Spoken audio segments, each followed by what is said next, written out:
Les élections présidentielles approchent à grands pas et si on se souvient des élections en 2017, le taux d'abstention chez les 18-25 ans était de 52%. Plus d'un jeune sur deux donc ne vote pas, un chiffre qui témoigne d'un manque d'implication dans la vie politique. Mais certains s'investissent réellement dans la politique, c'est le cas de ces 576 000 jeunes élus en France. Parmi eux, Baptiste Diaz-Ferreira, délégué régional de Normandie à l'Association des jeunes élus de France et membre de l'équipe municipale de la Vaupalière. Bonjour. Bonjour. Alors tout d'abord, Baptiste, quel est le but d'une telle association comme les jeunes élus de France ? Alors je donne toujours l'exemple de l'Association des maires de France. L'Association des jeunes élus de France, c'est un peu comme l'Association des maires de France. Et l'idée, c'est de se regrouper dans une association, de pouvoir échanger, de s'informer et voire même de former les élus dans leur approche un peu politique sur le territoire. Alors je parlais en début d'émission du taux d'abstention chez les jeunes lors des dernières élections, donc 52%. Pour les régionales, en juin dernier, on parle même de 82% d'abstention. La politique donc intéresse moins les jeunes ?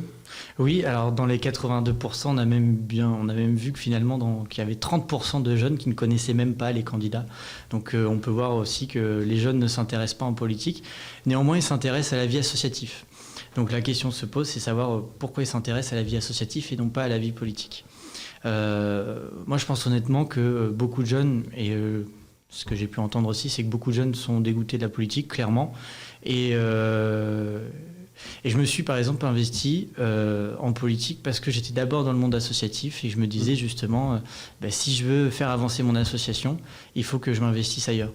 Donc, je pousse les jeunes aujourd'hui à s'investir en politique, justement pour faire avancer leur monde associatif et avancer leur milieu, leur territoire. Vous venez de parler un peu du monde associatif. Vous pensez qu'il y a un lien justement entre la politique et l'associatif ? Ah, je pense qu'il y a réellement un lien. On est obligé, c'est comme ça, je m'en suis aperçu, on est obligé dans le monde associatif, on est obligé de travailler avec les politiques. On a besoin des politiques dans le milieu associatif. Et je pense que le fait de s'investir, ça permet aussi de faire bouger nos associations, de faire bouger les lignes finalement, et de faire avancer le territoire. Alors pourquoi au niveau des votes, pourquoi le problème ça serait les jeunes qui ne votent pas ? Est-ce que vous ne pensez pas que justement s'ils ne votent pas, c'est parce qu'ils ne trouvent pas de candidat à qui s'identifier, un candidat vraiment pour la jeunesse par exemple ? Alors les jeunes ne votent pas et ne s'investissent pas pour certains. Je pense que déjà on ne laisse pas la place aux jeunes, pour commencer. Pour les jeunes qui s'investissent, certains on les prend pas au sérieux aussi, ça c'est un vrai souci. Je vais parler aussi des femmes d'ailleurs qui sont jeunes et qui s'investissent. J'ai très peu de femmes jeunes élues en France et notamment en Normandie, c'est dommage. Et je pense que si vraiment on veut intéresser les jeunes à la politique, il faut déjà leur laisser une place et il faut aussi les intéresser dès le plus jeune âge. Je pense notamment, par exemple, nous à l'Association des jeunes élus de France Normandie, on veut lancer une politique avec les maires de petits territoires, côté un peu rural comme ça, une politique en faveur de l'action jeunesse. Donc, par exemple, aider les petites communes à créer un conseil municipal de jeunes. Je pense que c'est tout jeune qu'il faut intéresser à la politique, il faut intéresser au territoire. À la base même. Oui, à la base même, c'est ça. C'est dès le plus jeune âge qu'il faut les intéresser. Alors, il y a peut-être un souci de candidat et d'implication, mais il y a aussi sans doute un souci de parti. Donc, on a l'impression que pour être engagé en politique, il faut absolument être de droite, de gauche, soutenir tel ou tel parti. Pour ma part, par exemple, je suis jeune, mais je ne parviens pas forcément à m'identifier pleinement dans un parti, à me reconnaître. Est-ce qu'on peut être impliqué en politique sans forcément être membre d'un parti, soutenir un parti politique ou être de tel côté ? Regardez, j'ai aucune couleur, j'ai aucun parti et pourtant je m'investis. Très honnêtement, moi je pense que les partis droite-gauche, ils prennent que des anciens, il y a que des anciens et ça n'intéresse pas les jeunes, quoi. Et ils laissent pas, je pense que les partis aujourd'hui ne laissent pas la place aux jeunes. Donc forcément ça ne les intéresse pas, ce qui est normal, on ne leur laisse pas ni la parole ni la place. Et comment ça se fait justement qu'on ne laisse pas la parole à ces jeunes-là ? Je pense qu'il y a une peur déjà de certains politiques, ils ont peur qu'on leur prenne leur place. Ils tiennent absolument à leur place. Et puis, je pense que c'est une question aussi idéologique, puisque les jeunes font bouger les lignes, c'est forcément l'avenir. Et beaucoup d'anciens restent un peu campés sur leur position. Alors parlons un peu de vous maintenant, vous avez 21 ans. C'est ça ? 22 ans. 22 ans, voilà. 22 ans. Vous occupez la fonction de délégué régional de Normandie de l'association. Donc les jeunes élus normands ont voté pour vous à 62%. Tout d'abord, qu'est-ce qui vous a poussé à vous impliquer dans la vie politique ? Alors, comme je vous disais tout à l'heure, j'étais dans une association. Alors, j'étais président d'une association à l'âge de 15 ans. Après, j'ai intégré différentes associations sur mon territoire. Honnêtement, on m'a proposé d'être sur une liste. Au début, je ne voulais pas, et après, je me suis dit, mais en fait, si je n'y vais pas, je vais pas soutenir mon association. Donc j'ai été finalement élu, j'ai voulu être élu pour justement en fait promouvoir mon association, les associations générales sur le territoire, les défendre, en fait être un peu un syndicat pour les associations et puis aussi pour les habitants que je connais sur le territoire.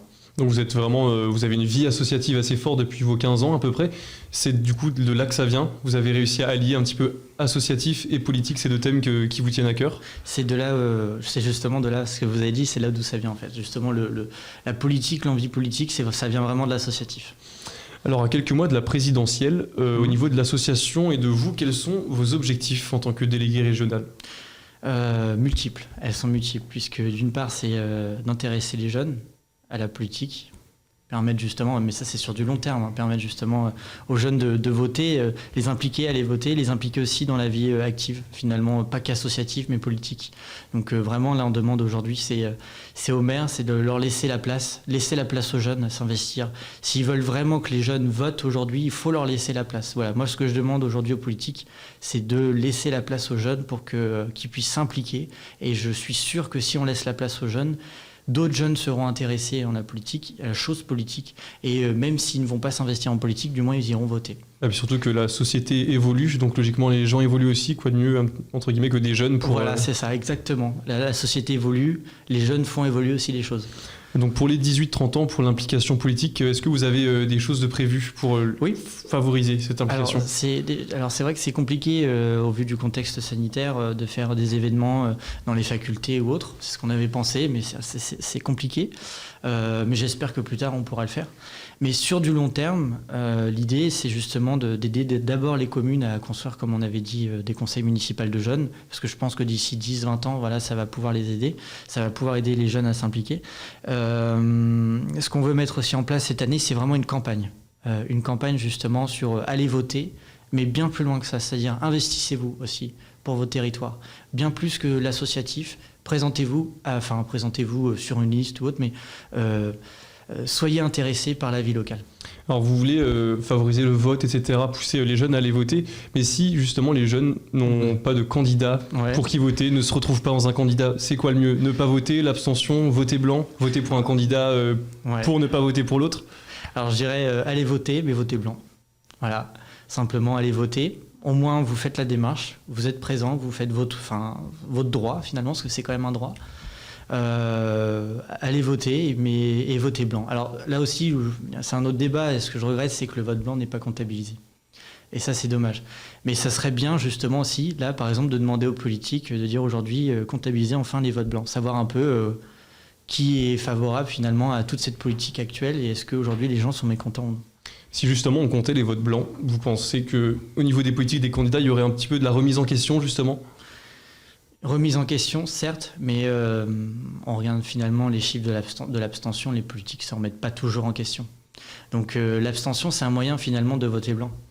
Et on voit aujourd'hui que certains politiques, pas tous, mais que beaucoup de politiques finalement s'en contrefichent. C'est vrai qu'ils vont parler de ça pendant les élections, et puis après on n'entend plus parler.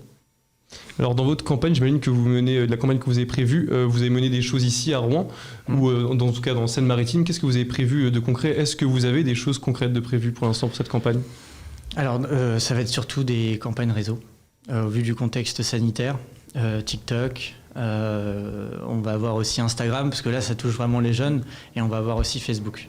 Mais pour l'instant, comme je vous ai dit, tous les projets qu'on voulait mettre en place, justement intervenir dans les écoles, dans les facultés, etc., là, tout ça, pour l'instant, c'est pas possible. Pourquoi ? Et d'ailleurs, je regrette. Pourquoi choisir les réseaux sociaux comme terrain pour avoir les jeunes ? On le sait aujourd'hui, mais même il suffit de faire des cours de marketing, finalement, on voit bien que les jeunes, notamment Instagram, beaucoup plus Instagram que Facebook, les jeunes sont hyper attachés, et au vu du contexte sanitaire aussi, on a vu un changement en 2020, beaucoup de gens utilisent les réseaux sociaux, c'est vraiment un moyen aujourd'hui utile pour pouvoir s'informer, Et si on veut vraiment toucher un grand nombre de jeunes, il faut utiliser les réseaux sociaux aujourd'hui. Et bon, on espère en tout cas que vous parviendrez à votre objectif. Merci beaucoup Baptiste d'avoir été avec nous. Donc, je rappelle que vous êtes délégué régional à l'association des jeunes élus de Normandie.